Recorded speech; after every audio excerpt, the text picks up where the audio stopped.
Oi, gente! Hoje nós vamos falar sobre dois princípios muito importantes dentro da mecânica dos fluidos.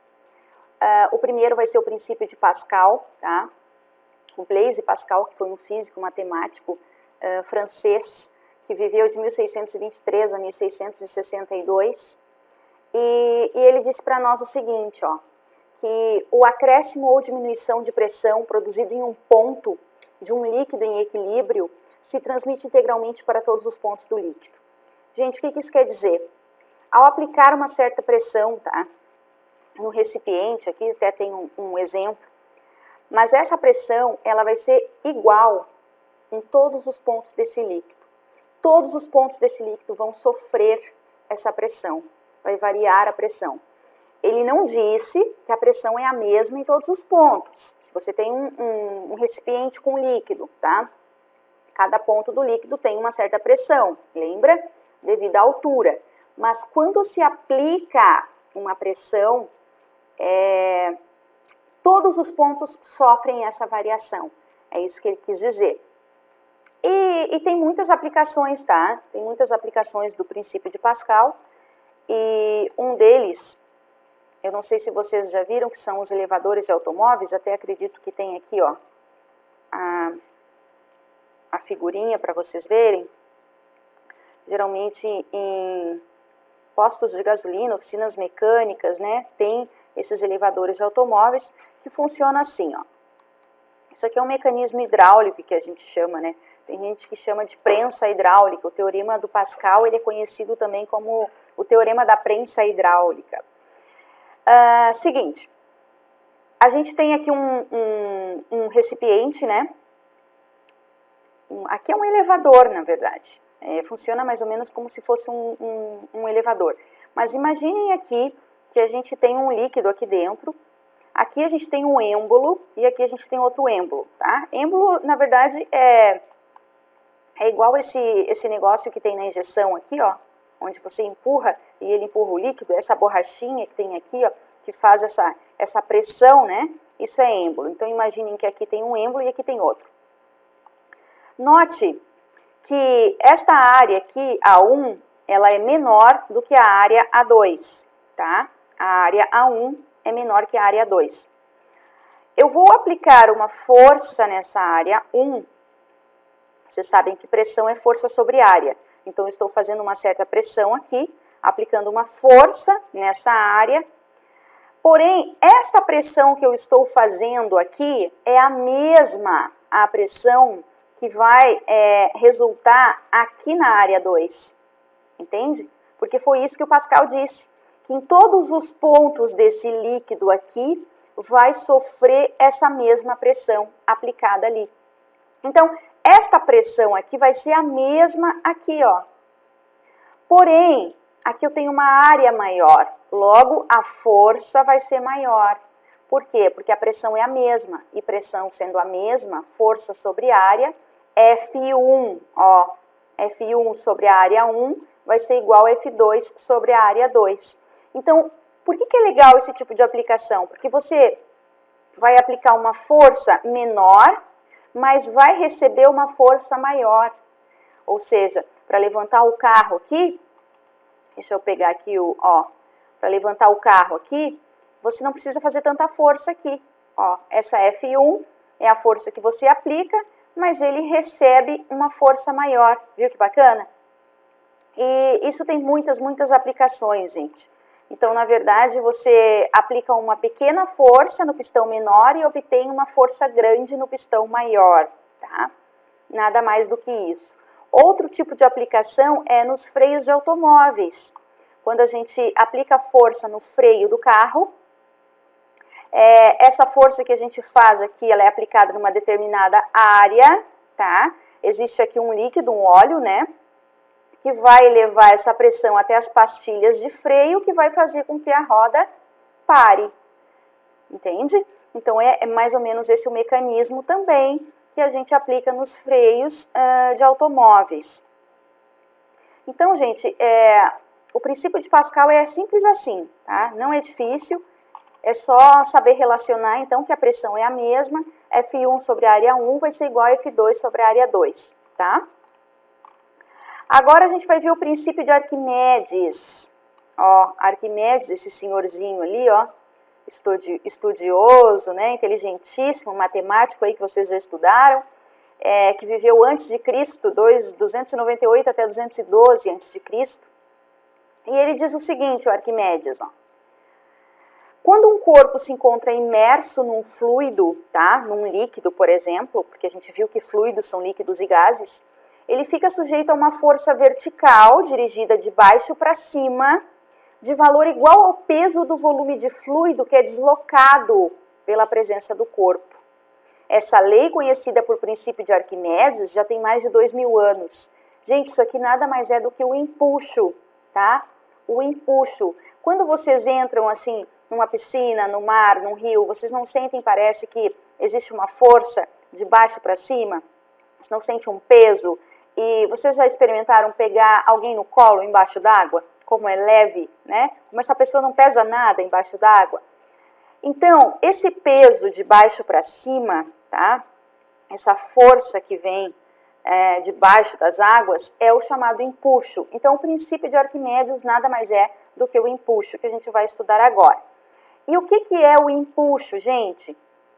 É o peso, é o mesmo valor do peso do fluido deslocado. Como assim, Sora? Quando você coloca um objeto, tá, esse objeto afunda, por exemplo. Depois a gente vai ver a diferença quando afunda ou quando não afunda. Mas se você bota um objeto, né, que afunda na água, esse objeto está ocupando o lugar da água que estava ali. Concordam comigo?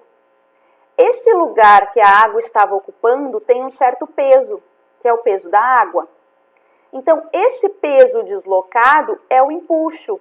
Então, ó, o volume de fluido que é deslocado, tá, é o valor do peso do volume de água. Então, por exemplo, eu desloquei 1 litro de água, então é o peso desse 1 litro de água que deslocou, é o valor do empuxo. Então, o empuxo é a mesma coisa assim que o peso, tá? Em relação ao fluido, gente, não em relação ao objeto, em relação ao fluido. Aí aqui diz assim, a força deve-se à diferença de pressão, né, exercida na parte de baixo e na parte de cima do objeto. Então, claro, aqui tem uma força, né, tem uma força peso desse líquido aqui sobre o objeto e existe aqui a força do empuxo de baixo para cima. Então, a força resultante vai ser a diferença entre essas forças aqui, tá? O objeto ele pode estar parcialmente ou totalmente imerso, tá? E como eu disse para vocês, ó, o peso, o empuxo, a intensidade do empuxo é o peso do fluido deslocado, tá? É o peso do fluido deslocado, não esqueçam disso. Veja duas situações diferentes aqui, ó. Eu tenho um objeto que ele está parcialmente imerso e eu tenho um objeto que está totalmente imerso, ó. No caso da figura A, qual vai ser o valor do empuxo? Só o valor da partezinha que está aqui, ó, abaixo da água. E aqui na B? Aqui na B vai ser, na verdade, todo o valor, né? O volume deslocado é o volume do próprio corpo, né? O volume desse corpo aqui vai ser o volume deslocado, porque ele está todo dentro da água. Veja o seguinte, o empuxo é igual a força-peso, que eu falei para vocês. Só que a força-peso é mg, lembra? É a massa do fluido vezes a gravidade. Só que massa do fluido, gente, lembra que densidade é massa por volume? Então, se a gente isolar a massa, a gente vai ter densidade vezes volume. Então, a gente substitui a massa por densidade vezes o volume. Então, densidade do fluido vezes o volume do fluido e vezes a gravidade. Isso aqui é a equação que nos permite calcular o valor do empuxo. Então, densidade, volume e gravidade, dVg, tá? dVg, sempre do fluido. Vamos ver alguns casos, então, quando um corpo é colocado totalmente, né, imerso num líquido. Então, eu vou lá, pego uma bolinha, né, maciça ou oca, tanto faz, e vou lá e coloco lá dentro da água. Da água ou de qualquer outro líquido, mas em geral a gente usa a água, né, para exemplificar. Então, eu coloco lá e o que acontece?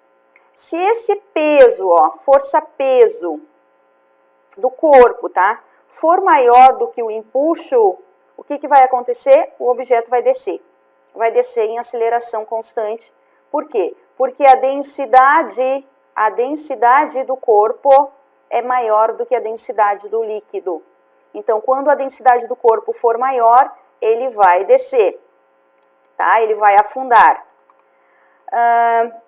Quando a força-peso, a força-peso do corpo for menor do que o empuxo, tá? Significa o quê, Ele vai flutuar, e quando isso acontece, o peso, ele torna-se igual ao empuxo, tá vendo? A gente colocou ele lá embaixo, só porque ele foi subindo, chegou aqui, parte dele ficou para fora da água, parte dele ficou submerso.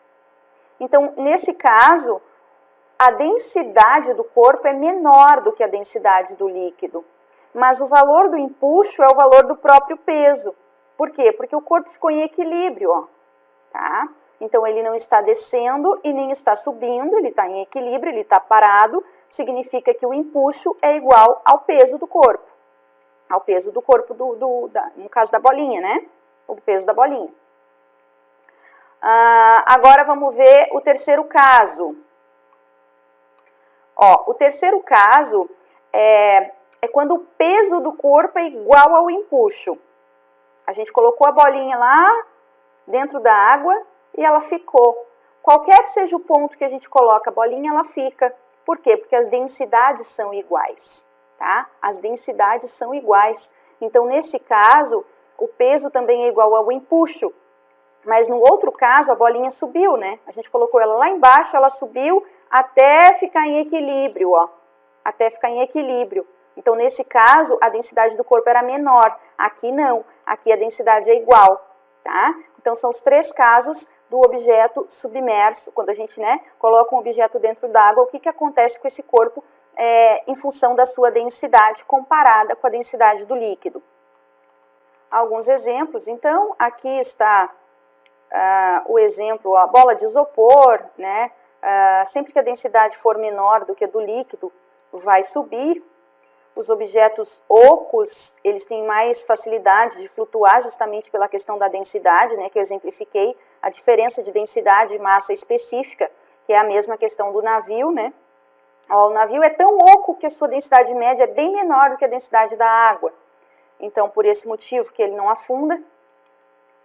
Tem outros exemplos, que pessoas conseguem boiar com facilidade, animais também, porque a densidade média dos seres vivos é praticamente igual à densidade da água. Então, quando é praticamente igual, vocês viram o que acontece, onde tu coloca o objeto, a tendência dele é ficar ali, E aqui até tem uma dica, não sei se vocês já fizeram o teste, de boiar, eu não sei boiar. Quando você estiver de barriga para cima na água, inspire uma certa quantidade de ar a mais.